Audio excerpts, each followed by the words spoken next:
From sore throats to broken hearts, I could cure most anything, thanks to a dose of magical lily dewdrops, Laylara tears, and the recipe book of potions left behind by my great-great-grandmother Layla Bell.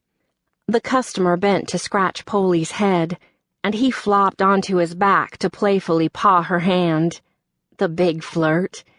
He lacked basic moral principles and would do just about anything for the possibility of a treat.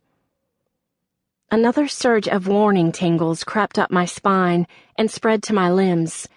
Instinctively, I latched onto the engraved silver locket that dangled from a long chain around my neck.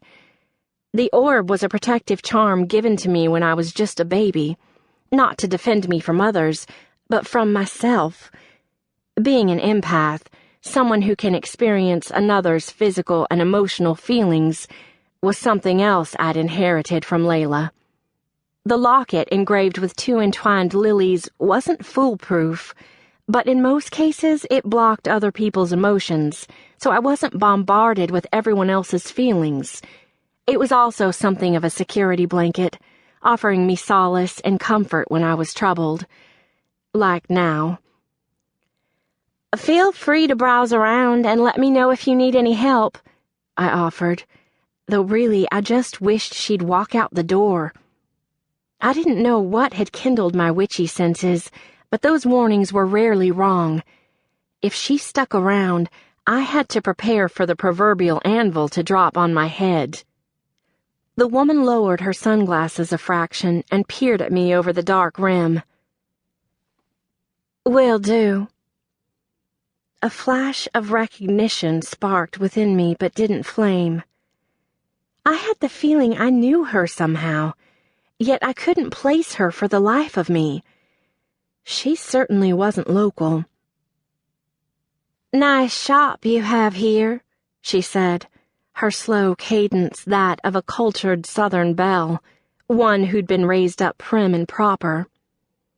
Still alert, I said proudly, "It'll do." I just hoped she hadn't heard about the murder that had taken place in the back room a couple of months ago. There were some things tourists needn't know. Fortunately, that case had been solved, the culprit brought to justice, my reputation restored, and life went on. Slowly the woman stood, leaving Polly splayed out on the floor, treatless, his chubby belly the only proof needed that he was well fed. He wasn't that good an actor to be able to cover the pudge. Her designer strappy gold high heels clacked on the wooden floor as she wandered over to a display of bath oils and surreptitiously glanced over her shoulder. Although I usually only read people's energy to create a perfect potion, I didn't like waiting for that anvil. I'd had my fill of trouble with that murder and all, thank you kindly, and thought it best to be proactive.